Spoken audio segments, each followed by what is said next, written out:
We introduced here this new version of Fubini's theorem in the previous video, and we used it to evaluate this integral here, the integral of 2xy dA, where a is this region right here. Let's, for our next example, do the same exact thing as before. We still want to integrate 2xy over this region right here, but swap order. Let's do this by slicing this horizontally instead of slicing this vertically. So now we want to slice it in this way. How do we do that? Well, we need to express this as y is between some constants, and then x is between some things that potentially depend on y here. So let's see, this region is running from 0, 0 to 1, 1. So y runs from 0 to 1. But now let's think about x here. So this is the line y is equal to x. So the lower bound here on the left is going to be x is equal to y.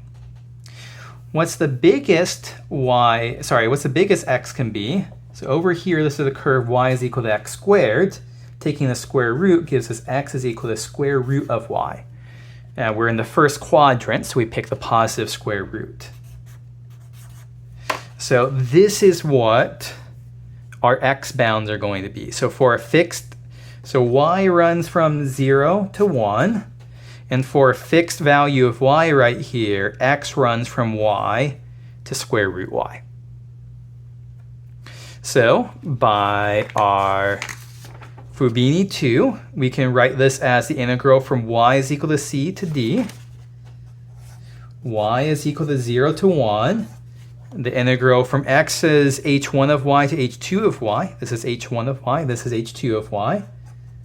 X is equal to y to x is equal to square root of y, 2xy dx dy. Okay, so let's go ahead and evaluate this. So first, we do the inside integral.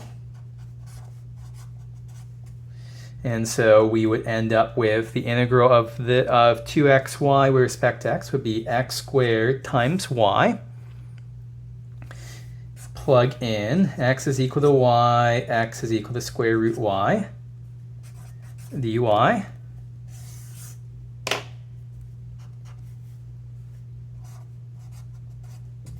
And so what do we end up with? Plugging in x is equal to y here, square root y squared would give us y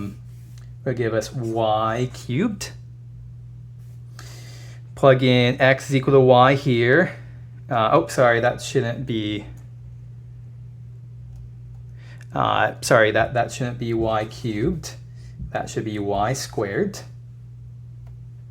Plug in x is equal to y here, so because this was square root y squared is y times y is y squared. Plug in x equal to y squared times y is y cubed dy. And so what do we end up with here? Y cubed over 3 minus y to the 4th over 4. Plug in 0 to 1. 1/3 minus 1/4 is equal to 1/12. So once again, we end up at the same place, and that has to happen. These are two legitimate methods for calculating out, for evaluating double integrals. They need to give us the same answer, otherwise we know that something went wrong. Okay, so these are, we can see here, we can evaluate this region in we can evaluate the double integral over this region in two different ways, because both vertically and horizontally simple. Some ways there'll only be one choice of how to do it, because it'll only be horizontally simple and not vertically simple, or vice versa. And for other problems, there might be one way that has a very strong preference for how to do it, because one way will be a lot simpler. These two are about as complicated, about as easy or difficult as each other. That might not always be the case.